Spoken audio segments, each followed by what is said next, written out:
I got a request to make a women's health video, in particular, a video about testosterone and females. Usually I make videos more geared towards men. So let's see how many women like my biceps, because it's not just my biceps, the whole arm. If you're a woman watching this video, write in the comments what you think of my arms. You like them? Because the guys like my arms, but let's see how many girls like them. Okay, now on to the topic of testosterone and women's health. First of all, women have testosterone naturally.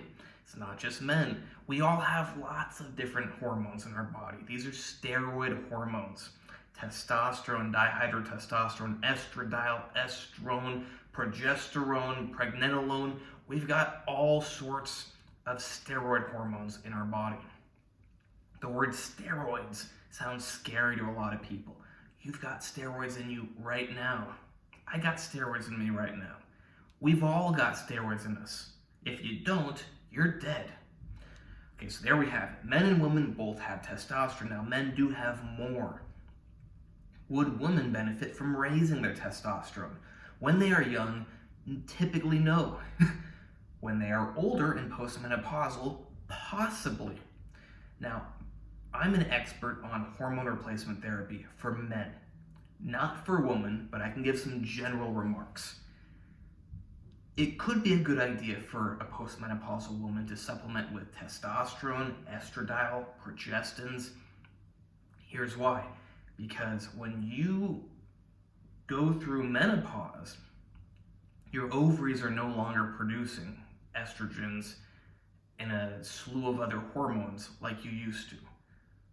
You're relying on a very small production of testosterone and estrogens from your adrenal glands. Now you have other hormones, but the main one is, testosterone, estradiol.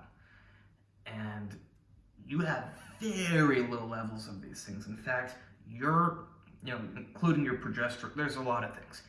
Your hormonal levels are so low that your reproductive organs no longer work. That's the sad reality. That's why they don't work, because you no longer have proper hormone levels. Now, is that to say that it's a perfect solution to just bring them back up to where they were when you were younger? Now, that would certainly make a lot of women that are postmenopausal feel a lot better, but there are risks associated with it. Now, if you find a true expert, like I'm an expert with male hormone replacement therapy, that expert may be able to help you mitigate all of those risks. I am not an expert at that, at least not at this point in time. What are some of the risks?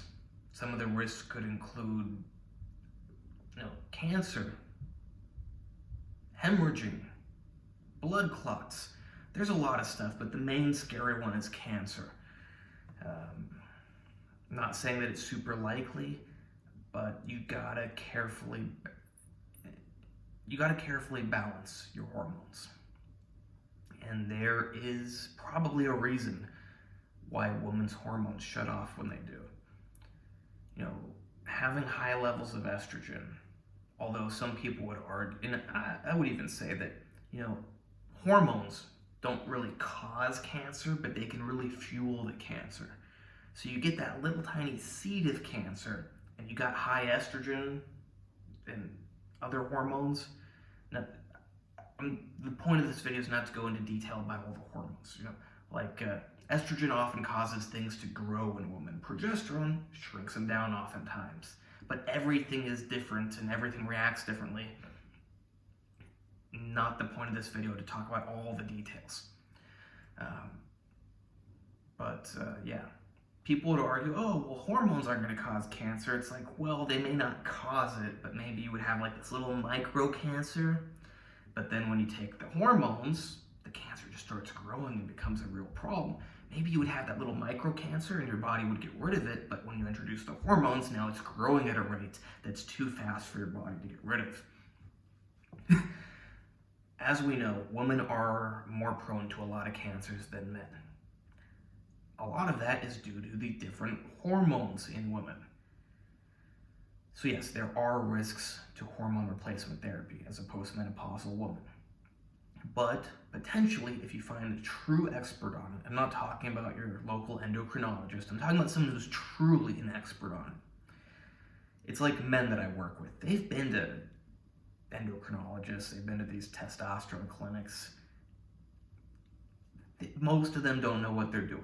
Most doctors don't know what they're doing. You need a true expert, someone who's truly knowledgeable and experienced with this particular field to guide you. Okay, let's get back to young women or girls. You should not be injecting testosterone. You've probably got plenty of natural testosterone. And the thing is, if you inject testosterone, you take testosterone, you may grow facial hair. You may get deeper voice, and it can never be reversed. If you catch it when it's just starting, it could go back, but typically people aren't going to catch it when it's just starting. So yeah, postmenopausal women could benefit from testosterone. They could benefit from estrogens, progestins, all sorts of things. Premenopausal women typically should not be taking testosterone. I would say that they should not be taking any hormones. Some people might argue that, well, women can use human growth hormone to improve their muscle mass and improve weight loss, like fat burning. I would say no. Women should stay away from human growth hormone because of what I just talked about with the hormonal influence on cancers. Women are already at greater risk of a lot of hormone-dependent cancers. You introduce human growth hormone, like you already have natural human growth hormone, but you elevate your human growth hormone by injecting it. I don't think that's a good idea for females. It's not necessarily a good idea for men either, but it's a worse idea for females. As a female, you want to be sure not to make things grow more. Estrogen's very good at making things grow, and females have a lot of estrogen. In fact, a lot of females get growths in their reproductive organs very often. But as their natural hormonal cycle changes, when the progesterone dominates, those growths actually often shrink down. But if they get a month where like their progesterone's out of whack and their estrogen's too high, then something grows, and then the next month things are back to normal and progesterone's higher, then it shrinks.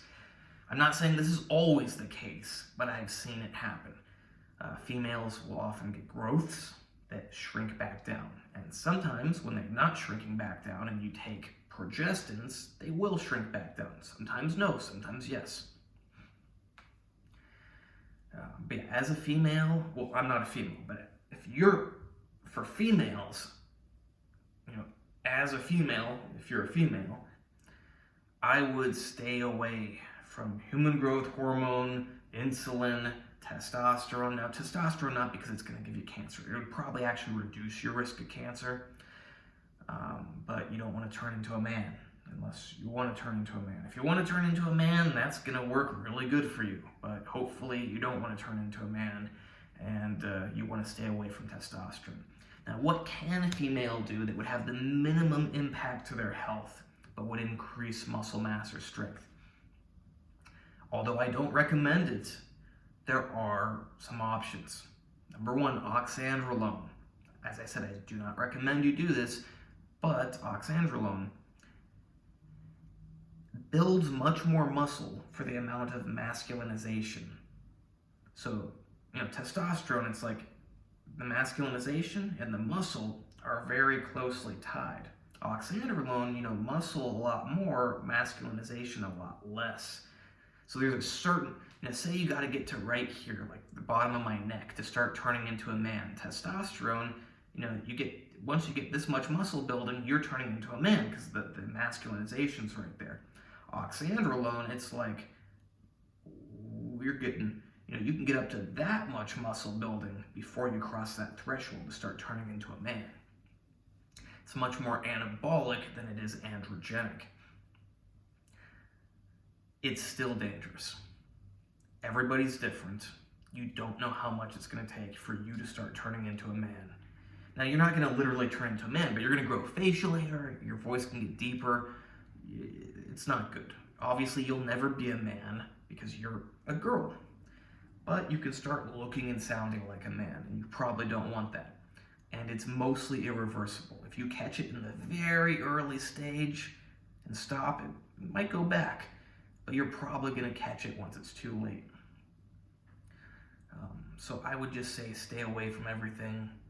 But if you're going to do something, oxandrolone has a very long safety record, lots of human studies, lots of studies in general. It's widely used. It's known to be generally very, very safe, but it does still carry some risk of masculinization of females. Additionally, now oxandrolone will do this much less than if a female were to take testosterone. Now, most people think that only men get shut down when they take anabolic steroids like testosterone or oxandrolone. Females also have a feedback system. So if you take oxandrolone, you may be decreasing your release of estrogen. So if you notice any disruptions in your normal monthly cycle, that's a good indication that you are disrupting your natural production of hormones. That's not a good thing. You don't want to do that. But the problem is, even if you don't notice a disruption, there might be a small disruption going on, and over time, some issues could arise from it. But the safest, although not completely safe, option is oxandrolone. Just remember, it's not completely safe. It's just safer than other options. Now, nowadays, SARMs are very appealing for girls. Remember this, anabolic steroids like testosterone and its derivatives like oxandrolone, I'm not saying every single one of them, but that class of medications has been around for nearly 100 years. Been used on humans for nearly 100 years, been very well studied. We know most of what these medications do. SARMs, never been officially studied in humans. You'll have some people say, well, I've been using SARMs for 10 years. I know these people that have been using it for 10 years. But at the end of the day, we don't know if there's some problems they're causing that are going unnoticed. And also, we have to remember that not everyone who gets problems from these medications is going to make a YouTube video about it, or going to tell their friends, or going to tell the hospital workers. So there's undoubtedly a certain amount of people getting side effects, but it's not being found out by us. Now, perhaps we will eventually learn that SARMs are super, super safe. But currently we don't know. Maybe they're safe in most regards, but maybe if you use them for 30 years, you'll get cancer. We don't know. So rather than dabbling in the unknown, which could be very safe or could be very dangerous, I think it's wiser to stick with stuff that's been around and used and studied for nearly 100 years. Hope you like this video. Please like, subscribe, and comment. Check out my other videos. Check out my Instagram, AndreyHutch, AndreyHutch. Check out my arm one more time. And as I said, guys, like it. Let's see how many girls like it. Girl power. Let's see if you can give me more good comments about my arms or something about me than the guys do. Check out my personal website, www.andrewhutchings.org. Now, I was about to make a joke, but I'll avoid making the joke.